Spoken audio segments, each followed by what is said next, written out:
Employees union एटर के अलवर और मत्स्य नगर आगार शाखा का आज सम्मेलन हो रहा है 37वां, और इसी के साथ में RSRTC रिटायर्ड एम्प्लॉयज एसोसिएशन के अलवर और मत्स्य नगर आगार शाखा का भी सम्मेलन हो रहा है, 4था सम्मेलन। इस सम्मेलन की अध्यक्षता कर रहे कॉमरेड शांति madam, comrade Babulal ji, comrade Dharmveer Chaudhary, comrade Hariom Shiv, रामवता जी शर्मा, संजय चौधरी, गुप्ता जी।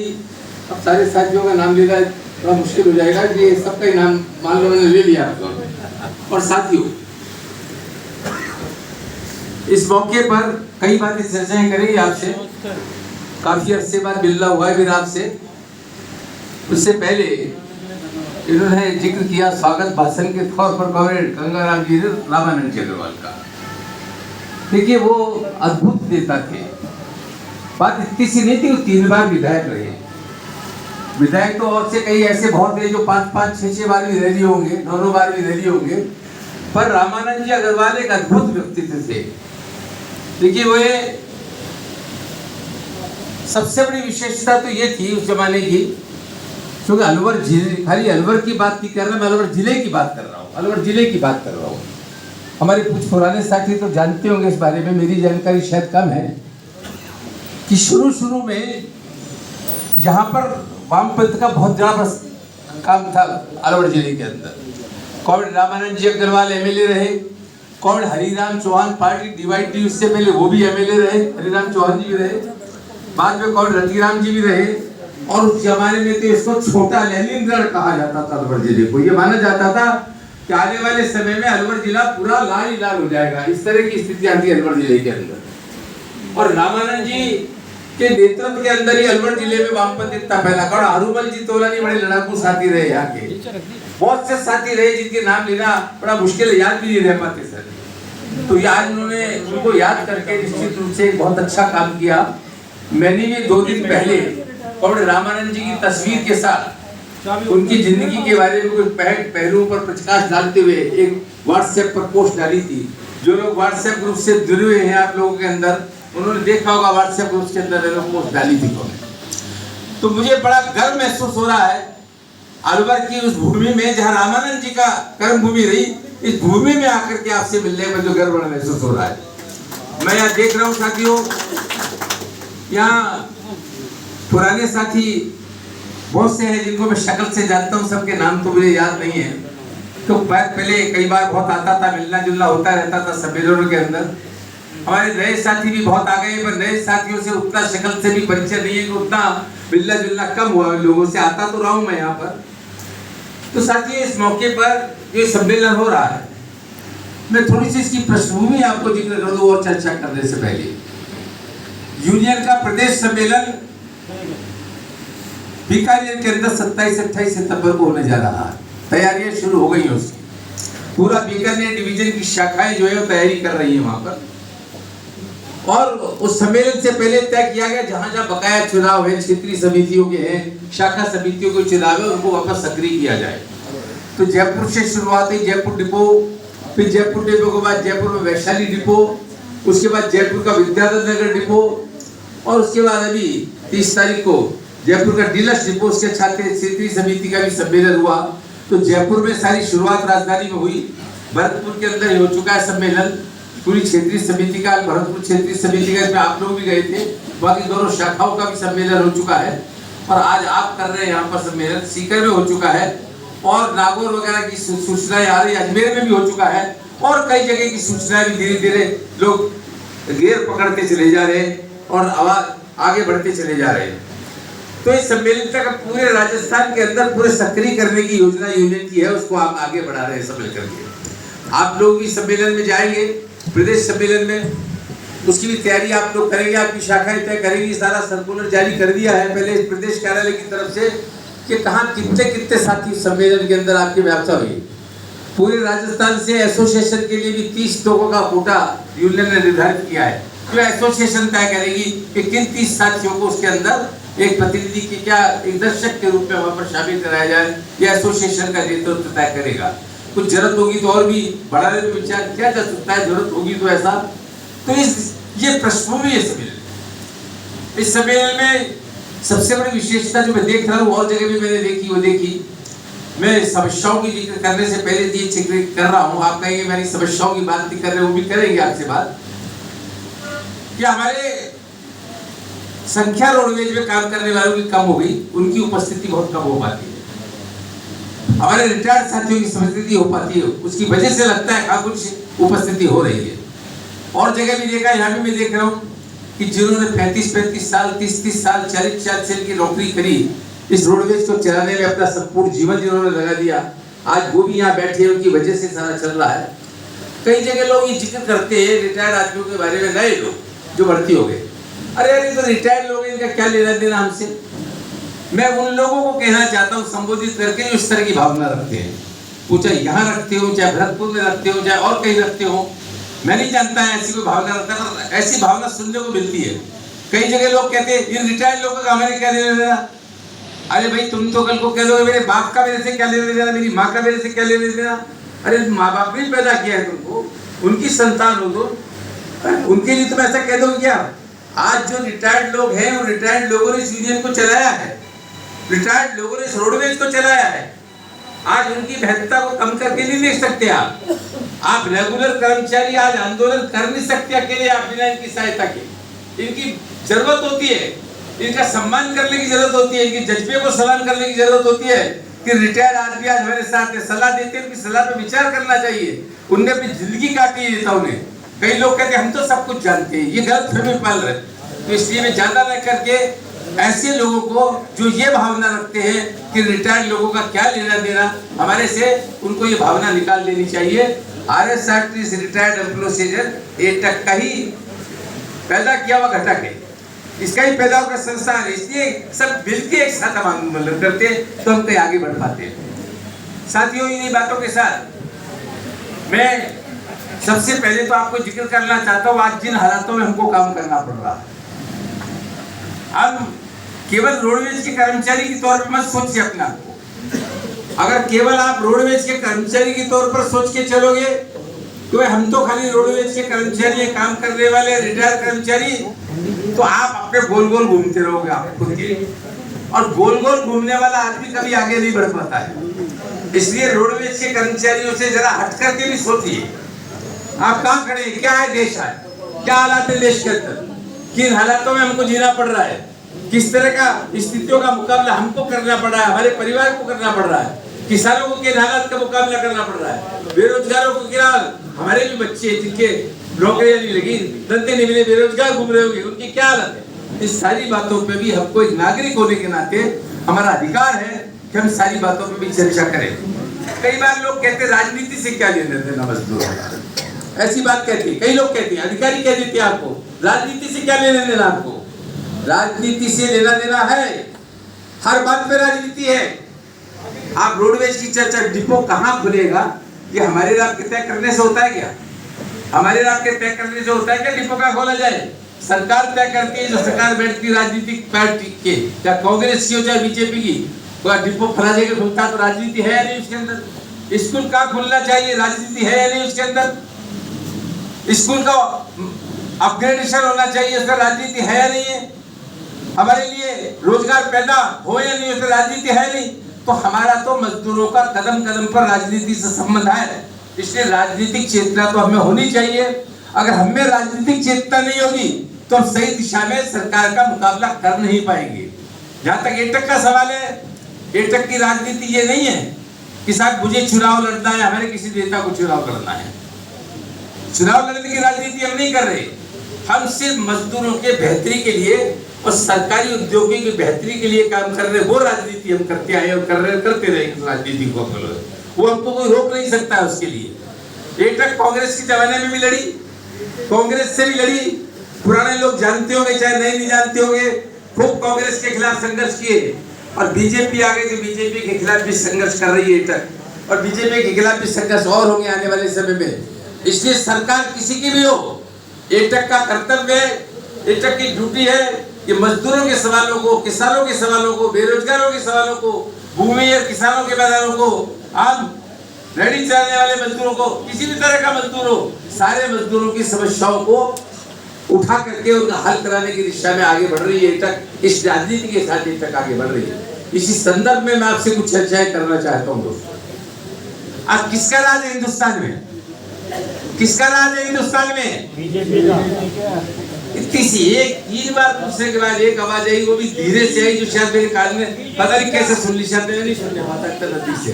आप बोल नहीं सकते, आपको पता नहीं किसका राज है, किसका राज है, तो बोलते क्यों नहीं? वो भी कुछ लोग बोल रहे, और लोगों को पता नहीं है किसका राज है।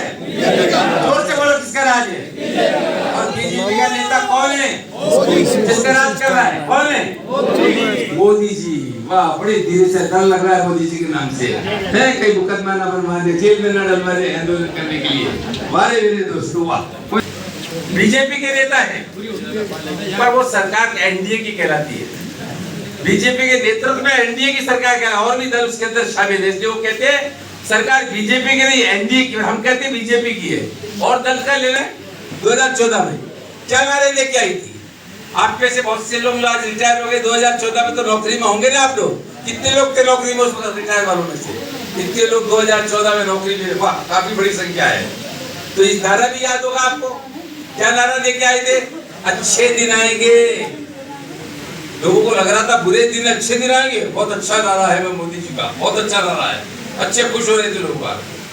काला धन विदेशों में इतना जमा है कि वापस लेकर के आएंगे, हर एक के खाते में 15-15 लाख आएंगे। बोला था नहीं बोला था? मिले 15 लाख? मुझे भी नहीं मिले, मुझे भी नहीं मिले। मैं करीब 35 साल की नौकरी करके रिटायर हुआ। मेरी तो तनख्वाह का स्तर भी काफी अच्छा था, तनख्वाह का स्तर भी औरों से बहुत अच्छा था। मुझे रिटायरमेंट पर जब 2002 में हुआ तो मुझे 8 लाख रुपए भी नहीं मिले। तो मैं सोचा 15 लाख मुझे मिल जाएंगे तो मैं तो धन्य जाऊंगा, जितना रिटायरमेंट में मिला उससे डबल मिल जाएगी मुझे। पर अब तो नहीं मिले, वो नारा भी गया आया। हर साल 2 करोड़ लोगों को नौकरी दूंगा, रोजगार दूंगा। कितने? 2 करोड़ हर साल। आज कितने साल हो गए? 12 साल से ज्यादा हो गया उस शासन को। 12 साल से ज्यादा, 12 साल में तो 24 करोड़ लोगों को नौकरी मिल जानी चाहिए थी। 24,000 को नहीं दी उसने नौकरी। 24 करोड़ तो दूर की बात है। जितनी पोस्टें केंद्रीय सरकार के अंदर खाली पड़ी थी, उन पोस्टों को भरना तो दूर, उनको समाप्ति कर दिया। ये हमारे बीएसएल के साथी बैठे, इनसे पूछो क्या हाल है बीएसएल का। डूबने के कगार पर पहुंच गई बीएसएल, डूबने के कगार पर पहुंचा दिया बीएसएल को, सरकारी क्षेत्र की कंपनी को। तो ये तो रोजगार नहीं। और अब तो मेरा की स्थिति आ गई कि रोजगार की बात हम करते हैं, बेरोजगारी बहुत बढ़ गई है। लोगों को रोजगार दो तो कहते कहाँ है बेरोजगार, कोई आंकड़ा ही नहीं है। तो जो पहले किसी जमाने में कांग्रेस के टाइम में बेरोजगारों का डाटा रखा जाता था, रिकॉर्ड रखा जाता था, एम्प्लॉयमेंट ऑफिस होता था जिसमें दर्ज होता था रजिस्ट्रेशन, कितने लोगों को नौकरी चाहिए, क्या क्वालिफिकेशन है, कितने पढ़े लिखे, बेरोजगार। अब तो डाटा ही खत्म कर दिया इन्होंने। तो अगर 9 बजेगा राग, न रहेगा बांस, 9 बजे की बांसुरी। अब डाटा ही इकट्ठा नहीं करेंगे तो हम कहते कि हमारे पास तो कोई बेरोजगारी नहीं। तो आज बेरोजगारी चरम पे बढ़ती चली जा रही है, उसका कहीं हल नहीं निकल रहा है। आज आदमी सोचता है नौकरी करने वाला बड़ा हो रहा है, मेरा बेटा, बेटी बड़ी हो रही है, कल को आगे अच्छा पढ़ा लिखा है, इनको को रोजगार मिलेगा, रोजगार नहीं मिल रहा। और जब आज लाखों की तादाद में बेरोजगार है, केवल हजारों के नहीं, इंजीनियर तक बेरोजगार है, डॉक्टर बेरोजगार है, पोस्ट ग्रेजुएट बेरोजगार है, ग्रेजुएट इस तरह के लोग, एमबीए बेरोजगार है। कई बार तो मैं घर से आजकल ऑटो रिक्शा से आता जाता हूँ, तो कई बार मैं पूछ लेता हूँ ऑटो रिक्शा वालों को, अच्छा लगता है, पढ़ा लिखा लगता है, कितने पढ़े लिखो? बताता साहब मैं कॉमर्स ग्रेजुएट हूँ। कई कहते साहब मैं इतिहास में मैंने पोस्ट ग्रेजुएशन किया है। एक दो तो मुझे ऐसे मेरे साथ एमबीए किया है। अरे आप तो चला रहे हो रिक्शा, ऑटो रिक्शा, साहब कोई धंधा ही नहीं, क्या इसमें धंधा, पेट तो पाल लेते हैं अपने बच्चों का। तो ये हाल है आज बेरोजगारी का बढ़ती है। कहीं बेरोजगारों को तो लाखों की तादाद में हो गए, और लाखों की तादाद में इनको क्या तमगा मिला? सबसे पहला तमगा, पहले एक जमाने की बात होती थी, कहीं अपने को न्याय नहीं मिलता था तो क्या कहते, कोर्ट में चला जाऊंगा। आपस में परिवार में भी विवाद हो जाता था, रिश्तेदारों में जमीन का, इसका तेरे को कोर्ट में देख लूंगा। पता इतना विश्वास होता था कोर्ट के ऊपर, अगर कहीं न्याय नहीं मिलेगा तो कोर्ट में मुझे न्याय मिल जाएगा, ऐसा विश्वास होता था। और आज क्या हो गया? सबसे बड़ी अदालत सुप्रीम कोर्ट और सुप्रीम कोर्ट का मुख्य न्यायाधीश चीफ जस्टिस ऑफ इंडिया, जिसने मई के महीने में एक मामले में ये बोल दिया ये बेरोजगार लोग जो है ये तो कॉकरोच है। ये पढ़ा करने के बारे में नहीं पढ़ा? कितने लोगों ने पढ़ा? तो भूलते नहीं हो यार, क्या तो जबरदस्ती हाथ उठा रहे हो आप और बोला जवाब तो हाँ साहब पढ़ा हमने, तो कॉकरोच बोल दिया। अब उनको लगा यार बेचारे बड़े बड़े एजुकेशन में पढ़े वाले उनको कॉकरोच बोल रहे हैं। आज उनके माता पेपर लीक हो जाते हैं तो उनके बड़े माता बहुत से लोग ऐसे हो गए क्या नीट का पेपर लीक हो गया, डॉक्टर बनते नहीं, डॉक्टरी में एडमिशन मिलता है नीट वाले को, पास करने वालों को। अब कई लोगों को जमीन गिरवी रख करके बेच के उधार ला करके कैसे भी करके मेहनत करके अपने बच्चों को नीट में पढ़ाते हैं और पेपर लीक हो जाए, दूसरा पेपर लीक हो जाता है नौकरियों का। बेचारे मेहनत करने वाले लोग आत्महत्याएं कर लेते हैं, बच्चे आत्महत्याएं कर लेते हैं। यानी तो इस तरह के हालात में हमारा चीफ जस्टिस अगर बेरोजगारों की समस्या को सुनने के बजाय हल करने की दिशा में कोई कदम उठाने के बजाय उनको कॉकरोच बोल दे तो उन कॉकरोचों को आ गया गुस्सा की बात। अच्छा तो हमको कॉकरोच बोलते हो तो देखो हमारे कॉकरोचों की हालत तुम क्या है। बाप पैदा हो गया एक आदमी दीपेक, अभिजीत दीपेक के नाम से, और उसने सीजेपी बना दी, सीजेपी बना दी और सीजेपी बना करके आंदोलन खड़ा कर दिया। गुस्सा तो था ही नौजवानों में, एक रास्ता मिल गया उनको और लाखों की तादाद में हो गए हिंदुस्तान में खड़े और लगा दिया धरना जंतर मंतर के ऊपर। एक महीने से ज्यादा धरने के बाद के अंदर का मार्च करेंगे 20 जुलाई को संसद में। लाखों की तादाद में हिंदुस्तान से बच्चे पहुंच गए, गांवों से बच्चे पहुंच गए, अलग अलग शहरों से बच्चे पहुंच गए बहुत बड़ी तादाद में, और पुलिस से रुके नहीं तो पुलिस ने उनके ऊपर जिस तरीके का लाठीचार्ज किया, ऐसी लाठियां भी देखी गई जिन पे कीलें लगी हुई थी, ऐसे लोगों के हाथों में लाठियां देखी गई जिनके पास पुलिस की वर्दी नहीं थी। कौन थे वो लोग? कोई नहीं जानता, आज कोई जवाब नहीं दे पा रहा कौन थे वो लोग। राहुल गांधी ने तो यहाँ तक कहा पैलेट गन भी चली, पैलेट गन तो वर्जित है ऐसे आंदोलन के अंदर चलाना। अरे क्या आतंकवादियों से मुकाबला कर रहे थे कि जो पैलेट गन चला रहे थे आप? पैलेट गन तो अंधा कर देती है उसकी धुआं, तो पैलेट गन भी चली जाते, लोगों को घायल हुआ, सैकड़ों की तादाद में लोग घायल हो गए। इस तरह का और पूरा आंदोलन जैसे लगातार आगे बढ़ा, इसी सरकार को झुकना पड़ा उनके साथ। 3 बातें उनकी मांगी, मुकदमे नहीं चलाएंगे क्या खिलाफ आंदोलन में जिनकी गिरफ्तारी हुई है, FIR हुई है, आपका शिक्षा मंत्री का इस्तीफा हो गया और आगे की व्यवस्था ठीक करेगी, और वापस बदल गए बाद में। कह दिया नहीं भाई हम मुकदमे तो उन्हीं के वापस देंगे जिनका रिकॉर्ड बहुत बेहतर रहा है, पहली बार जिनके खिलाफ मुकदमा बना है, जिनके खिलाफ पहले से मुकदमे चल रहे कोई, उनके खिलाफ हम इस मुकदमे को वापस नहीं लेंगे। चीफ जस्टिस ने भी ये कह दिया, फिर आंदोलन शुरू हो गया, हजारों की तादाद में वापस धरना जंतर मंतर पर शुरू हो गया है। अभी कल ही मैंने शायद अखबार में पढ़ा, कल या परसों चीफ जस्टिस ने सफाई दी है, वापस मुख्य न्यायाधीश ने सफाई दी है। मेरे कहने का ये मतलब नहीं था कि साहब जिनके खिलाफ पहले मुकदमे उनके खिलाफ आप मुकदमे वापस ले लो, ऐसी सफाई उसने दी है। उसने कहा मैंने सिर्फ ये कहा था कि जिनके खिलाफ संगीन मुकदमे कोई पहले के पेंडिंग हो, हत्या का हो, रेप का हो या और कोई संगीन आरोप हो, उन पे मुकदमों पे रहता दबाव में आए। तो इस नौजवानों की ताकत ने, जिनको कॉकरोच कहा गया, उन नौजवानों ने अकल के इस सरकार को सबक सिखाया, लोकतंत्र के अंदर एक नई आशा खिली है। वरना ये तो हर एक को दबाया जा रहा था मोदी, तो किसको बख्श रहा था ये? अब मजदूरों को नहीं बख्शा, पहले किसानों का आंदोलन चला महीनों तक, उनके साथ जो वायदे किए वो वायदे पूरे नहीं किए, वो किसान वापस उठ करके अब तैयारी कर रहे हैं आंदोलन करने की। ये हालात इस सरकार की है। एक नई किरण पैदा हुई है इस आंदोलन से। हम उनको खाली धन्यवाद भी देते उन नौजवानों को, हम उनका अभिनंदन करते, हम उनको सलाम करते कि उन्होंने इनको सरकार को दिखाने का काम किया और वो रास्ता हम सबको दिखाया है। जहाँ तक हमारे मजदूरों का सवाल है, इस सरकार ने क्या किया? हिंदुस्तान एटक तो 1920 में बन गई थी, जब अंग्रेजों का राज था, तब से एटक संघर्ष करती आ रही। हिंदुस्तान के मजदूरों के लिए संघर्ष किया, आजादी के संघर्ष में खुद योगदान दिया। उसके बाद एटक आजादी के बाद लड़ती रही मजदूर के खिलाफ, और संगठन लड़ते रहे। 44 कानून थे जो मजदूरों के हित में बने, 44 कानून इस सरकार से पहले के बने हुए कानून थे, उन कानूनों को इस सरकार ने 15 कानून तो उसमें से समाप्त कर दिए। 44 में से बचे 29 कानूनों को 4 लेबर कोड में बदल दिया। 4 लेबर कोड में आपको क्या हो गया? बदल दिया तो क्यों बदल दिया? क्या बदला उसके अंदर? क्या बदला? हमारे हित की बात नहीं बदली, जो हमारे पक्ष की बातें उस कानून में थी वो सब समाप्त कर दी। वो मालिकों के हित की बातें उसके अंदर जोड़ दी। अडानी अंबानी का नाम जो हित की बातें थी उसके अंदर जोड़ दी। हमारे पुराने साथी बैठे नारा लगाते थे, बख्शी जी को तो याद होगा, ये तो कम्युनिस्ट लीडर रहे।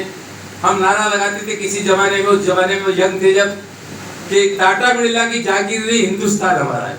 अब तो टाटा बिरला का नाम ही नहीं आता कहीं, अब तो अडानी अंबानी हो गए भाई। जब तो टाटा बिरला को जानते ही नहीं है, तो ऐसे अडानी अंबानी को जो मोदी मदद करता है, टाटा बिरला को मदद करता है, सारे पूंजीपतियों को मदद करता है, उनके हित के लिए कानूनों में संशोधन करके और ये मजदूरों के हित के लिए कानून बना रहे हैं। मैं सारी व्याख्याएं तो समझाऊं तो सुबह से शाम हो जाएगी, इसलिए मोटी मोटी बात बता रहा हूं आपको। हमारा सबसे बड़ा अधिकार क्या होता था मजदूरों के पास? अगर तो ज्ञापन देने से बात नहीं माने, धरना लगाने से नहीं माने, रैली तो हड़ताल अधिकार होता था। हमने आपने खूब हड़तालें की है ना, रोडवेज को बचाने के लिए, अपनी मांगों के लिए हड़तालें करिए कि करिए, सफलता भी हासिल करिए।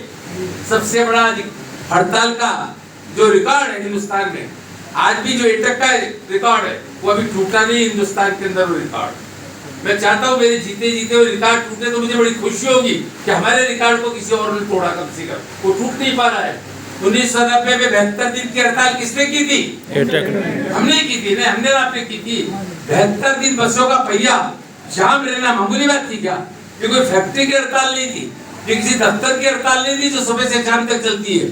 24 घंटे पहिया घूमता है, 24 घंटे घूमने वाला पहिया 72 दिन तक बंद रहना ये मामूली बात नहीं थी, रिकॉर्ड है। भैरू सिंह की सरकार हुआ करती थी, बहुत तोड़ने की कोशिश की, वो भी बीजेपी के नेता थे, तोड़ नहीं पाए, समझौता हो गई, कुछ मांगे भी हासिल की, ठीक है जितना चाहती थी उतना नहीं मिले, पर लड़के जीते तो सही कम से कम, हारे तो नहीं ना। तो ऐसे रिकॉर्ड है। तो उस हड़ताल के अधिकार की मैं बात कर रहा था, उस हड़ताल के अधिकार को भी सरकार ने इन नए कानूनों में भुट्टा कर दिया। खत्म तो नहीं किया, भुट्टा कर दिया। अरे भी चाकू में धारी नहीं है तो चाकू को लहराती रहो और सामने वाले को बताया चाकू में धार तो है नहीं, मेरे पे हमला क्या करेगा इसका, तो परवाह नहीं करेगा चाकू की। वो अगर उसको ये पता है इसकी चाकू में धार है, जरा सा भी कहीं लग गया तो फाड़ देगा शरीर को, तो डरता है सामने। तो हड़ताल के अधिकार को भुट्टा कर दिया, कोई नहीं डरेगा हड़ताल से। किस रूप में कर दिया? पहले हम हड़ताल का नोटिस देते थे, मांग पत्र भी होता था, लेबर डिपार्टमेंट में जाता था, लेबर डिपार्टमेंट हमसे वार्ता शुरू करता था, मैनेजमेंट को भी बुलाता था, मजदूरों के प्रतिनिधियों को बुलाता था। जब तक वो रजिस्टर्ड नहीं करता था तब तक हड़ताल गैर कानूनी नहीं होती थी, जब तक हड़ताल गैर कानूनी। अब कानून ने ये कर दिया जैसे ही मांग पत्र जाएगा वो रजिस्टर्ड हो जाएगा ऑटोमेटिकली, और उसमें लिखा है कानून में रजिस्टर्ड होते ही हड़ताल नहीं कर सकते, हड़ताल करोगे तो गैर कानूनी हो जाएगी हड़ताल। हड़ताल करोगे खाली नोटिस देकर के भी अब तो आपको सजा हो जाएगी, 5 साल की सजा, 10 साल की सजा, 5,000 जुर्माना, 50,000 जुर्माना। तो हड़ताल तो भुट्टा कर दिया अधिकार। किसके लिए? मालिकों के लिए। मालिक नहीं डरेंगे मजदूरों से, पहले मालिक डरते थे मजदूरों से, फैक्ट्रियों के मालिक डरते थे। तो ये हमारे दूसरे कानून, कई जगह कानून ऐसे थे कि भाई कहीं जब 30 मजदूर काम करते थे तो एक लेबर लागू हो जाता था, अब 30 के 300 कर दिया। जब 300 मजदूर हो गए तो मतलब बहुत से सैकड़ों या लाखों मजदूरों को हिंदुस्तान के अंदर उस कानून से बाहर कर दिया, कानून के दायरे से बाहर हो गए मजदूर। इस तरह के संशोधन करके पता है इसके खिलाफ लगातार आंदोलन चल रहे हैं। 9 केंद्रीय श्रमिक संगठन, bank, LIC, insurance, railway, transport, केंद्रीय कर्मचारी, राज्य कर्मचारी, ये सब मिलकर के इनके खिलाफ लगातार संघर्ष कर रहे हैं। अभी 29 तारीख को, ये 29 जुलाई को गया है, दिल्ली में सम्मेलन हुआ तालकटोरा के अंदर, किसान भी उसमें शामिल थे। तो ये केंद्रीय श्रमिक संगठन, संयुक्त मोर्चा, संयुक्त मंच और SKM जो संयुक्त किसान मोर्चा है, इसमें सैकड़ों की तादाद में किसान संगठन शामिल है SKM में, सबका मिलकर हुआ। करीब 7-8 हजार लोग कहते मौजूद थे उसके अंदर, मैं नहीं जा पाया, हमारे साथी गए थे। वो फैसला हुआ है इस सरकार के खिलाफ अब लंबा आंदोलन चलेगा, लंबा चलेगा। मजबूत आंदोलन चलेगा, निर्णायक आंदोलन चलेगा, आर पार का, इस तरह की भावनाएं वहां देखी गई है। और उसका पहला काल आ गया, ये 10 तारीख 10 तिथि आ गई। इस तारीख तो 9 तय करने वाले थे, तो 9 अगस्त को नारा दिया था महात्मा गांधी ने उस जमाने में हिंदुस्तान का आंदोलन का, अंग्रेजों भारत छोड़ो, ये ना। पर 9 तारीख का संडे है, तो 9 की वजह 10 तारीख तय की है। अब 10 अगस्त को पूरे राजस्थान में, पूरे हिंदुस्तान में, हर शहरों में, हर कल कारखाने के ऊपर, हर तहसील के अंदर, जगह जगह जहां भी मजदूर काम करते, प्रदर्शन करेंगे, नारे लगाएंगे सरकार के खिलाफ, मांगों का प्रचार करेंगे, आगे फिर आएंगे, हड़ताल तक जाना पड़ेगा। अब की बार तो ऐसा भी कहा जा रहा है, भी फैसला हुआ नहीं है कि अब के आर पार की लड़ाई में अनिश्चितकालीन हड़ताल तोड़ना है, ऐसा लोगों को विचार आए थे। अब क्या आएगा फैसला, हो तो आगे में पता लगेगा। पर ये जो आंदोलन अभी जैन जी के नाम से जो चलता है, कॉकरोचों का आंदोलन चला, इससे नई जो प्रेरणा मिली है, उससे सरकार को, क्यों इस मोदी सरकार को जब तक हटाया नहीं जाएगा देश से, आंदोलन से कुछ नहीं होगा। इसको हटाना पड़ेगा अगर देश को बचाना है, मजदूरों को बचाना है, किसानों को बचाना है, बेरोजगारी की समस्या को हल करना है, मजदूरों पर हमले रोकने हैं, नए रोजगार पैदा करने हैं। तो इस मोदी सरकार को हटाने के लिए सबको एक होकर आगे बढ़ना पड़ेगा। इस नारे के साथ हम सारे के सारे एक तक आगे बढ़ रही है, हम भी उसके अंग हैं, हम भी इसके आगे चलेंगे साथियों। अब साथियों कुछ आपको चर्चा, ज्यादा टाइम नहीं होगा, बहुत वक्ता बैठे, मैं देखता हूँ एक से एक वक्ताओं का आप सुनेंगे, मैं तो खाली आपको खाली किस्से सुना रहा हूँ। ये तो बड़े सब क्रांतिकारी नेता यहाँ बैठे, जो इनका भाषण सुन करके तो आपके भाषण सुन करके तो आप नाचने लग जाओगे क्रांति करने के लिए। तो साथियों ये हालात है। तो आप रोडवेज की चर्चा करते हैं कुछ,